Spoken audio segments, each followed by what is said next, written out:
Hand in hand, like kings and queens, walking.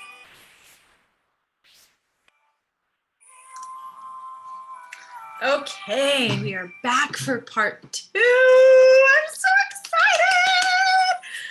Are you guys ready for this?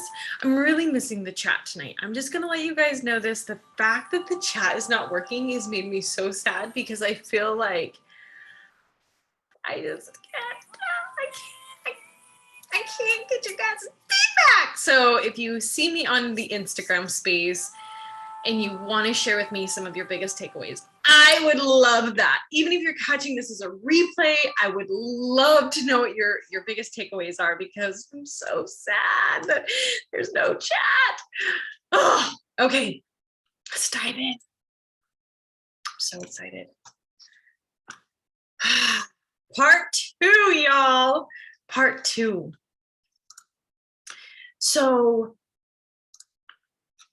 what's new in the industry? You know, I've been in this industry for so long, and I feel that there's misconceptions that I kind of want to debunk here for a second, because being in the industry as long as I have and knowing what works, okay?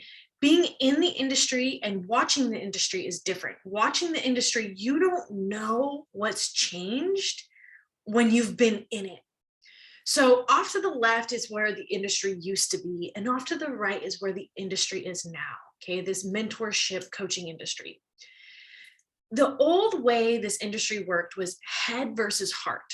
So you could come up with a strategy and sell the shit out of it to people. Ads, you could do ads. You could, come up with these, marketing techniques, and they'd work, right? That's through the head. People, they're too technologied out. It don't work. It don't work. People see through sell strategies and this goes right into the one underneath that, which is marketing versus embodiment. Okay, selling versus inviting. These selling, marketing, and is all in your head.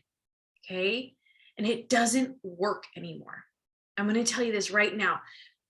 You can't manipulate people into buying something or working with you anymore. Okay. The new way that you build your coaching business has to be from your heart. And it has to be because you are embodying what it is that you're teaching. Okay. You can't think about it anymore. People will sniff it out. They'll feel that you're thinking too much. They want to feel that you love what it is that you're doing, right? And we live in a space now where we're so afraid of what people think of us that we're afraid to buy into our own shit. We're afraid to fall in love with what we do publicly. We're afraid to go all in with all of our being and be judged. But if you want to make it in this world, that's what you get to do. You get to say, you know what, this is me, and I'm doing this with all of my heart, and I'm doing this because I embody this and I believe it and I lived it. And then when you create things from that space, it sells. Okay, it sells. And with that, you don't sell things to people. It sells, but you don't sell things to people. You're actually inviting them into experiences with you. Okay, let that sit for a moment. You are inviting people into an experience with you. You're not saying, here, buy this from me.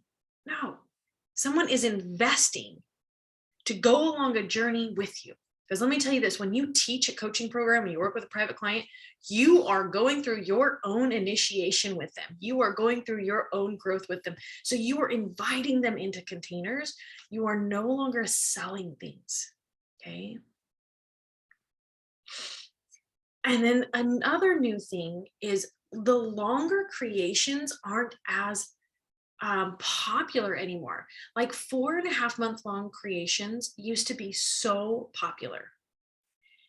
And I'll be honest, some of the best creations that people want to invest into quick are around 2, 3 months max. And I really believe this is because we live in a hyper stimulated world. People, it's not the fact that people can't really pay attention, it's the fact that people's lives are changing so rapidly, so quick, that their embodiment and their frequency changes quickly. And so it helps to create something that's, 2 or 3 months.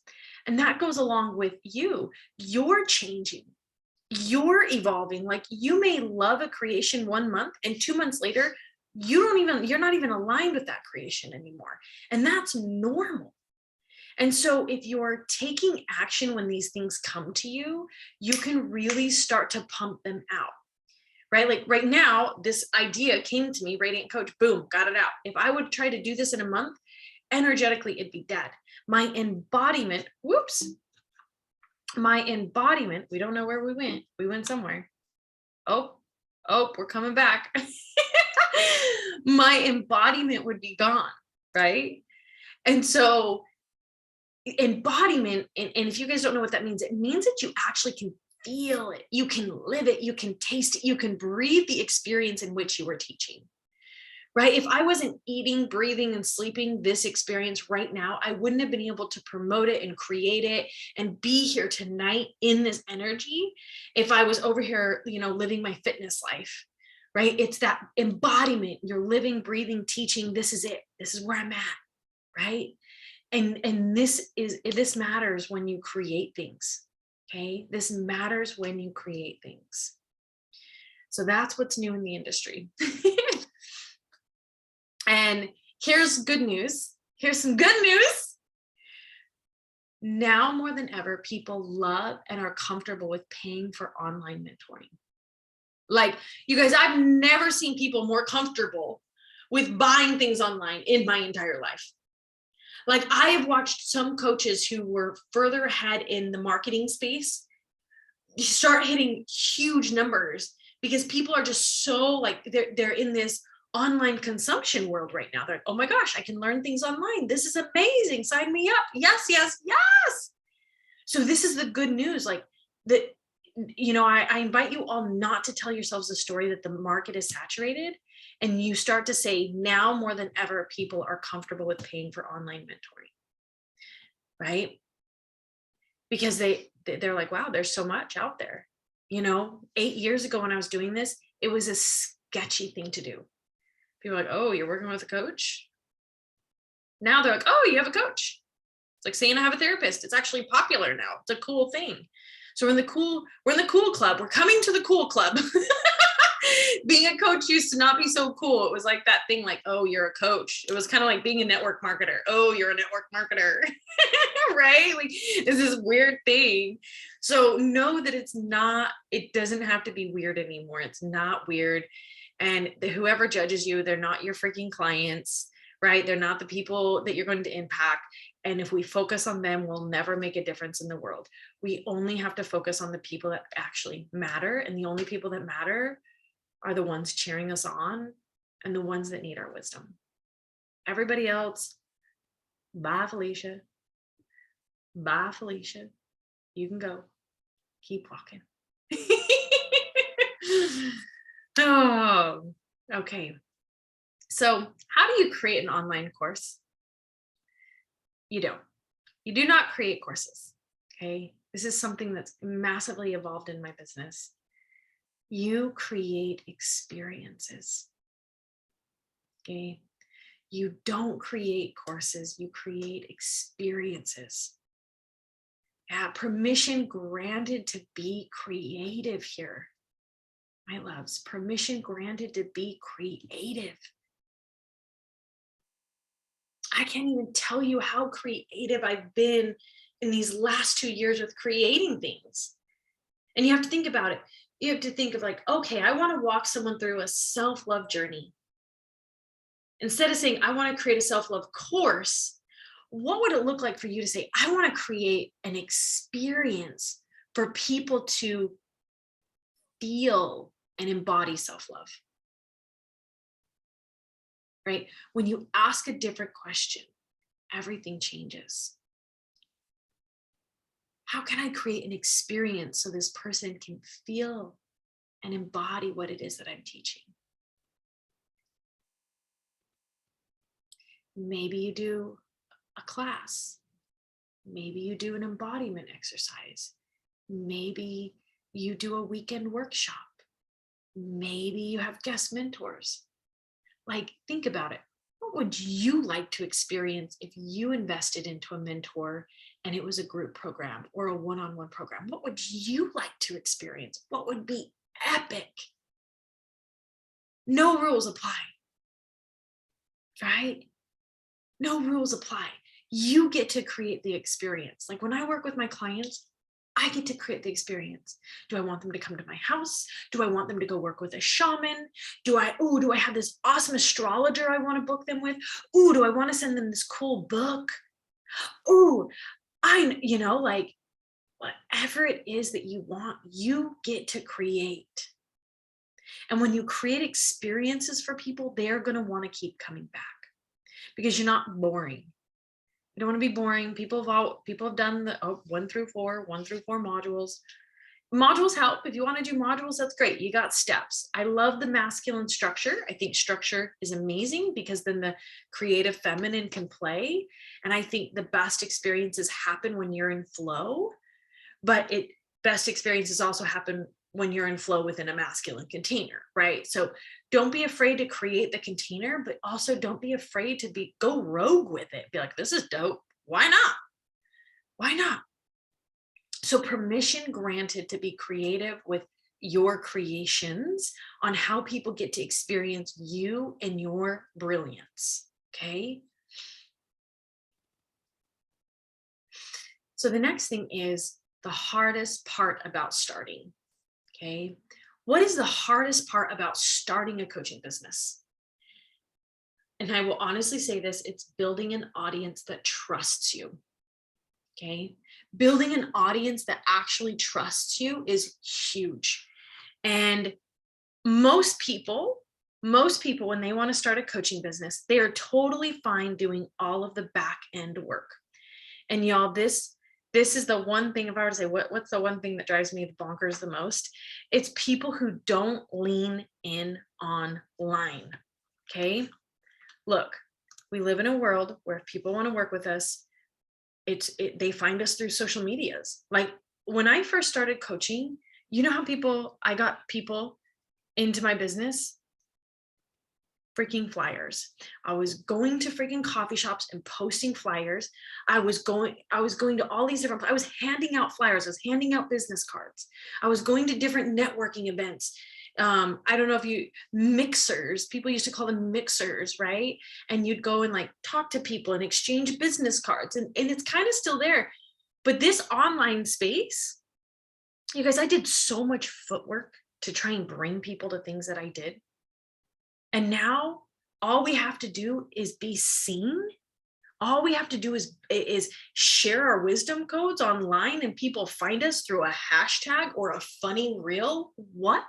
Do you understand how easy it is to build an audience? Okay. Building an audience has never been easier. Now the part that you get to develop is building trust with them. And how do you build trust with them? Vulnerability, right? Realness, storytelling, right? You got to become a real person, someone people enjoy. That's why these people that do funny TikToks, they become famous because people are like, they're being real. People like real. So I would say that's the hardest thing because most people that find me, they'll be like, oh, I built this course out, or I have this idea, or I did this branding, or I did this shoot. They're doing all these things behind the scenes, but they're not actually getting out there and building their audience right now. Even if you don't have any offerings, getting out there and practicing this, sharing your voice, practicing, activating your wisdom. Your wisdom codes are right here, right? And if you're not practicing using it and experiencing yourself with this, when it comes time for you to go online and share your book, your podcast, or whatever it is, your course, your one-on-one creation, your retreat, it's going to be crickets. because you withheld and you hid in your shell. And then all of a sudden you're like, oh, and I have this offering, and you peek your head out and you think, oh my gosh, I hope everyone's excited. Right? I started online 11 years ago. I was doing videos online before videos were a thing. I had a BlackBerry. I had to upgrade from my BlackBerry to an iPhone 2 or 3 or something like this. And I would record on my phone and I would post it to Facebook. It was the weirdest thing because nobody was doing it. And there was no algorithms back then either. So I was getting a lot of likes, way more likes. I was like, oh my gosh. I was sending emails. I was printing out flyers. If I could show you guys my first flyers, like, I was putting in the work before I even had a coaching business because I had a message to share. So if you can get out of your own way and believe you have a message to share, you're going to build an audience that trusts you. And when you build an audience trusts you, they'll buy from you. Okay. So the second thing that I feel is the hardest part about starting a business is self-regulation. I feel like this is something we do not talk enough about. Regulating our nervous system.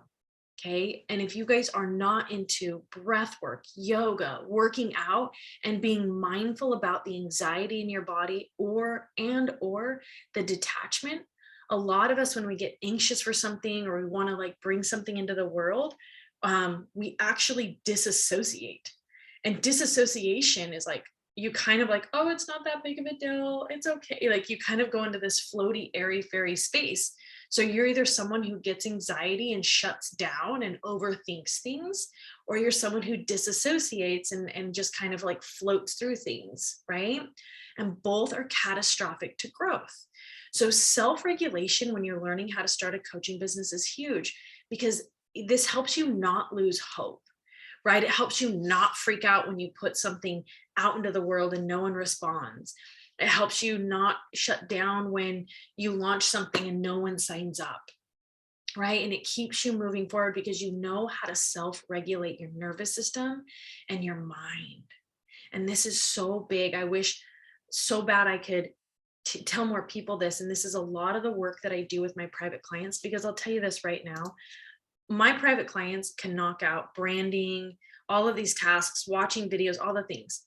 The hardest thing that we do together is regulating their nervous system and undoing trauma that comes up while you're launching a coaching business, because a coaching business will unearth trauma within your nervous system that you didn't even know was alive anymore, because you're doing things that are scary. So if you're not regulating your nervous system, if you're not working with a therapist, working out, having healthy routines and rituals, you will take you out as you build this business. You will talk yourself out of building this business like that. So learn how to regulate your nervous system and prioritize that. Okay. So I think this is our last slide, my loves. I think this is our last slide, but this one will I'm going to go on to each one of these because each one of these things is so big. So skills to master, okay? Skills to master when building a coaching business. Well, the webinar, masterclasses go a lot quicker when there's no chat. There's no questions. Oh, it's so funny. Okay. So these are the top skills to master if you want to start a coaching business. Number one thing is social media. Okay. I don't even care if you have not started, you don't even have an idea of what you want to do. If you think in the next year you want to do something, start it now. Start it now, please. And start practicing storytelling, being vulnerable, the art of invitation, and building trust with your community. I promise you, you will thank me, because nothing builds trust like longevity. Nothing builds trust like consistency.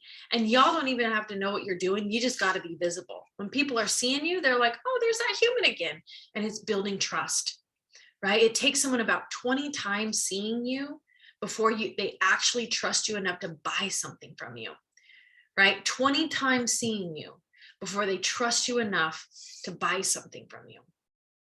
So social media, all the things, lean into it. Learn how to do reels, learn how to do lives. Like, you don't want to do a live your first time. I mean, you can, it's not a big deal. When you're launching your first offering, do it now, figure it out, get out there, be seen. That's what this is about. We are light leaders spreading messages. Our message has to be bigger than our fear. Our message has to be bigger than our excuses. Okay. And if it's not, you're in your head and you got to get back into your heart. You've been hijacked, right? You got to get back into your heart. So social media is huge. You guys have heard me talk so much about that tonight. The next thing is embodiment. And I have chatted about this tonight as well. Embodiment is a skill to master. Embodying what it is that you're teaching is so huge. Okay. Like right now, if I wanted to go and teach something about beauty products, y'all, that is not anywhere near anything I'm really truly interested or spend my time doing. Couldn't do it. I wanted to go and teach something about interior design. I couldn't do it because I'm just not interested enough. I'm not embodied in it. And a year ago, if I wanted to teach something about fitness, I couldn't have done it because I was there traveling the world, barely working out, eating whatever the hell I wanted. I couldn't embody those things. Okay. Because I wasn't living it. Embodiment is living and breathing something. Okay. So right now I can embody business building. I've been helping 7 women build their business for the past 6 months. That is all I've been doing behind the scenes, creating like 50 hours worth of content over the last 6 months. I mean, it's just been constant content, just helping them birth things. I've been living, breathing it. I let my business go to bare bones and I rebuilt it. So I can embody this. I can embody flow and relaxation codes because I'm practicing that right now. I'm literally in the practice of relaxing and creating, relaxing and creating. I'm in the embodiment of living your dream life. I've literally moved and some days I'm like, pinch me. So those things I can embody. So you have to ask yourself, what can I embody? What can I teach? Because it's important that you can embody that you're living it. If you're thinking, oh, I already mastered this, I'd really love to teach time, or I'd really love to teach to how to use a planner because it helped me 2 years ago. It's going to be hard to embody that. It's got to be something that you're living and breathing right now. And you'll know it, you'll feel it. You want to feel it. And when you feel it, you guys, that embodiment is huge because embodiment is actually letting it come more alive inside of you. Okay, it's not just being like, oh, I'm experiencing it. Embodiment is the practice. That's why it's a skill to master, allowing it to cultivate inside of you and build inside of you. That is what makes you magnetic. That is what makes people like, oh my gosh, I have to work with this person. It's that embodiment. Okay. And I've already talked about this nervous system regulation. And nervous system regulation, my favorite tools right now are what we did at the very beginning of this call. We did fire breathing, right? But you guys can find breathwork circles that are, there's all different types of breathing that you guys can do. If you find a breathwork coach, there's all different styles. You have to find your style that works for you. Right? I know for me right now, the style that works for me is called Kundalini yoga. I absolutely love it. And I also love shorter practices in the morning, like 5-15 minutes. I know I wish there was a chat. Michelle's on here and she's a breathwork coach. She could let you know what they're called. This is how little I know. I just have experienced things and then I bring them into my practice. And also yoga is huge. I also give myself body massages, which is a massive self-pleasure, actually helps regulate the nervous system as well. walking in nature. I try to get out into nature 5 times a week minimum. Okay, these are things that regulate our nervous systems that sometimes we don't think are important, but they are. And the other evolution that I made is I actually quit all caffeine products. Alcohol and caffeine left because they dysregulated my nervous system. And your nervous system is how we respond to the things going on around us. So, like I said, you have the choice of disassociating, or you have the choice of reacting and being anxious. And the whole point is to kind of like actually be feeling everything and be in the moment and be present and be able to move through it. And if you guys can start to regulate that nervous system, you will soar through anything that it is that you want to create. Okay. And then ego and shadow navigation. Ego and shadow navigation is so big. This is a big one when you're wanting to be an online coach, because when you go to be an online coach and you go to mentor, create something, whatever it is you want to launch into the world, right? Whether it be a book or a podcast, whatever it is you're wanting to create, right? When we go to bring it up into the world, our ego will come up and convince us otherwise. Okay. And you'll actually go onto a path of self-sabotage, right? And a lot of us will blame this path that we're taking. Oh my God, my life fell apart when I decided to do this. And your life actually didn't just fall apart because you decided to do this. Your life fell apart because your ego came in and sabotaged you from actually doing it. Okay? Because this is how the ego works. The ego says, I'm here to protect you.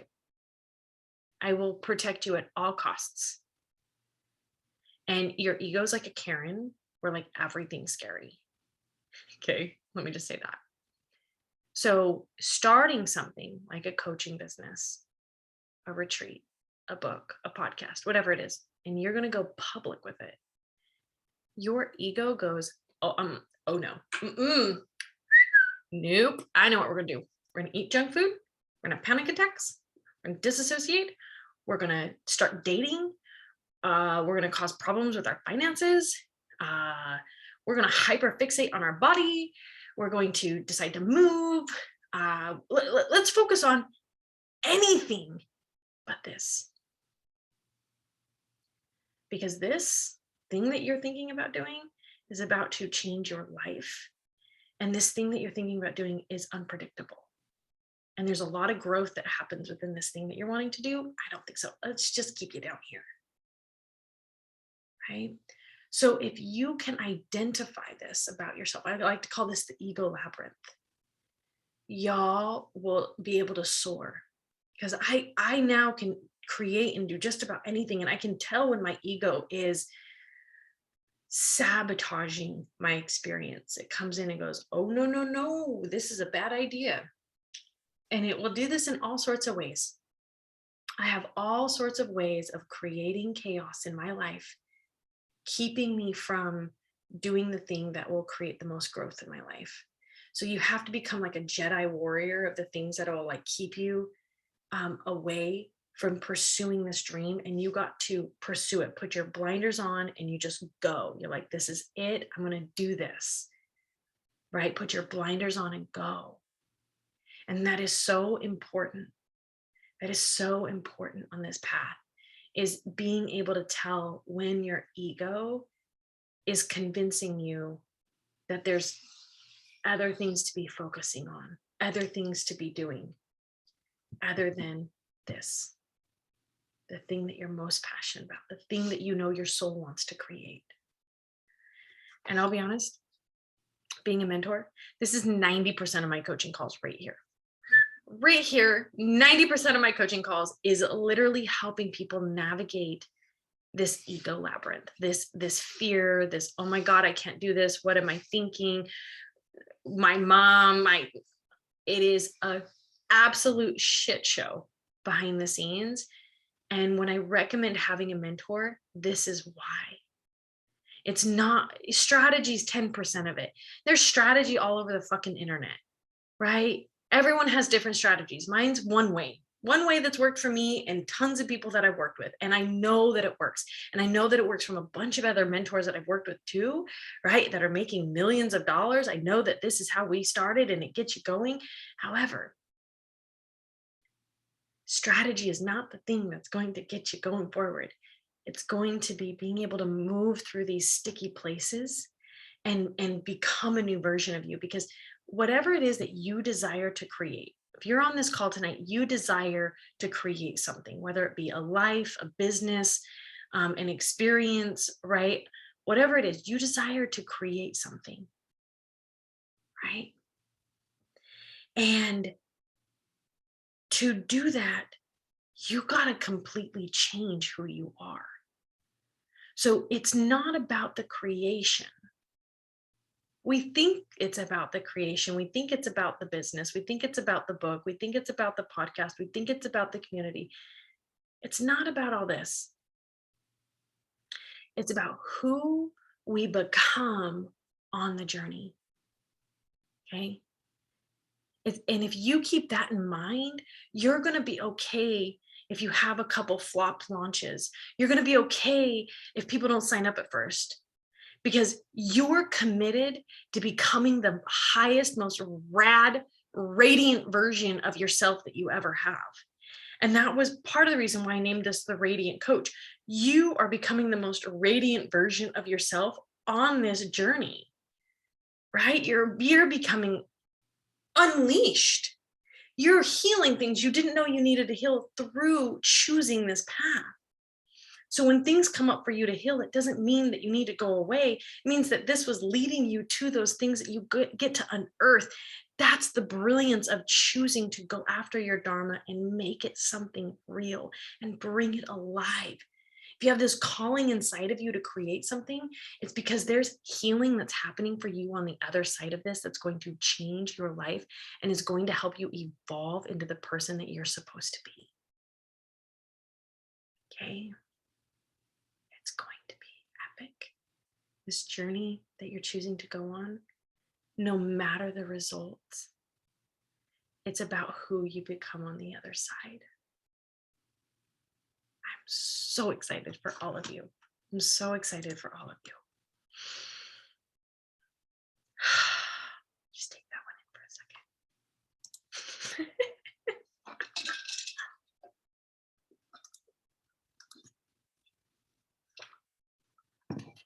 I actually had one more skill down here. So the last two, I didn't save. It is understandable. I didn't think my internet was connected. The last two skills. So one of them is teaching skills. Okay. So what I'm doing here, I'm teaching. Y'all, when I first started teaching, it was so scary. I remember my first time speaking in front of a group. It was at a boot camp. And I had never spoken in front of a group other than maybe like a book report in elementary school. And I had to speak in front of a group of 15 people that I probably saw during boot camps, right? I was leading boot camps, running them. I remember going home. I got asked on a Saturday. I had a week to prepare a 5-minute, 10-minute speech about protein, like whey protein. You guys, I'm so dead serious about this.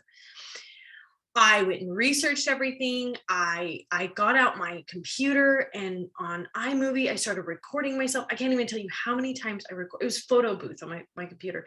I recorded and I recorded and I recorded and I recorded. And I was like, oh my gosh. And I wrote notes down, and I got there that next Saturday. I was so excited. I was so nervous, and I threw up. Oh my God. I was so nervous. I threw up. I couldn't even think about it. And I get on stage, or I get in front of people. It wasn't even a stage. We were in an amphitheater on the beach. So informal. We'd just gotten done working out. And my sister recorded it. Y'all, it was horrible. I fidgeted. I had no eye contact. I was like picking. I was moving. And I'm a mover. I talk with my hands. But like, it was like, you could just tell I was crawling out of my skin. I remember watching it, and I remember thinking, oh, I got to get better. And I went back to my house, And I can't tell you how many times I taught in front of my computer over and over and over, because I thought, Mikkel, you got to get better at teaching. And I'd watch myself and I'd learn. So if all of you, if you want to be a public speaker, if you want to do a book and do a book tour, if you want to be a coach online, you have to learn how to teach. You have to learn the art of teaching. You have to learn how to connect with people and share a message. And it only happens by doing it, right? Like, you can't learn to swim by looking at the swimming pool, and you can't, like, you can't lift weights. You can't look at the weights and lose weight, right? Like, just start teaching, whether it be at home by yourself or whatever it is. Start to get used to seeing yourself on camera, start to get used to seeing yourself and how you move and how you keep eye contact, and all of the things about your body language. And if you have like filler words like and so, like, record yourself. The only way you can get better is by starting. You got to experience it, right? So develop your teaching skills. And the last one, I know it's not on here, it's actually conscious connections. Conscious connections is what I like to call connecting with other people like yourself. I used to not want to commingle with other people in the coaching industry. I thought they were like, ooh, my competition.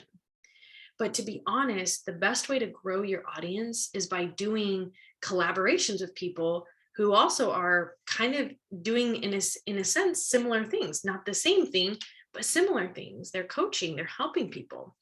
So what's happening is you guys are getting into each other's algorithms. You guys are practicing what it is that you be. You can do live trainings together. You can collaborate together. You can do phone calls together, and support each other. And I think it's important that we have other people doing what we're doing, supporting us. So no matter what it is that you want to create, I think it's important that you connect with other people that are also doing the same thing, just to be their fucking friend. Not because you want something from them, but connecting with them.